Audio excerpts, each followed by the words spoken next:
when we talk about barriers to identity, what we're talking about why does there have to be a policy on how I wear my hair, or if I have any hair?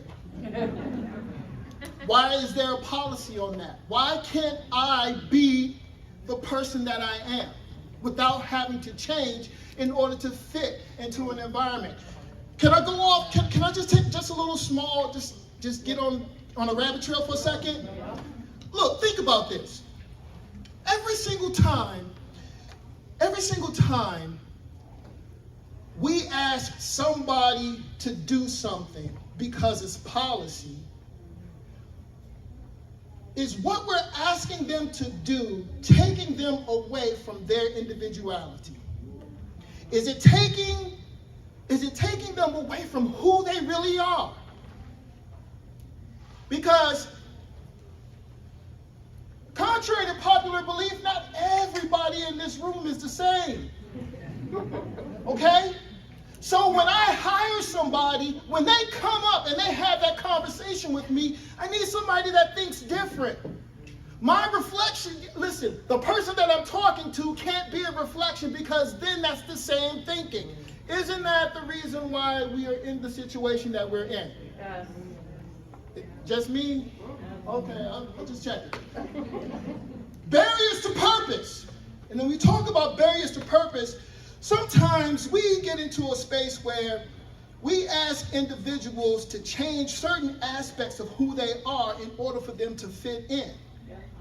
And when you ask them to change that aspect of who they are, now what you're actually saying to them is, we want to excuse you from your purpose in order for you to achieve my purpose.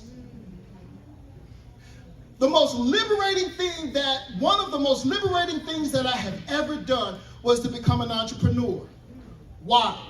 Because it allowed me to be my boss. It allowed me to have free thinking. It allowed me to be able to ask questions of myself in ways that maybe my employer won't understand. Because I am now able to pursue my own purpose. Does that make sense? If I can pursue my purpose, guess what? It no longer becomes a barrier to me. How many men of color do you think are in our judicial system who know what their purpose is? Not many. If any at all. There are some who will say, look, I know what I'm supposed to do. And those are the individuals who have a plan for what happens when they go to prison. I'm driving in our van, right? When I used to work for another organization. So I'm driving in our van, and so behind me, I got the 7th grade team back there, and they just got out of school. So you know it's ripe in there, and I'm sorry. Those kids began to talk, and so I'm ear hustling and I'm listening. And I heard a kid say, you know what, if I go to jail, I'm not worried about it. Because my uncle and them are in jail. And so when I get there, I know I'm protected.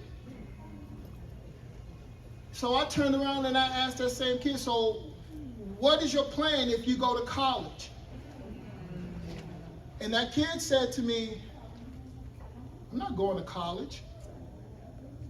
That's for white people. That broke my heart. It broke my heart.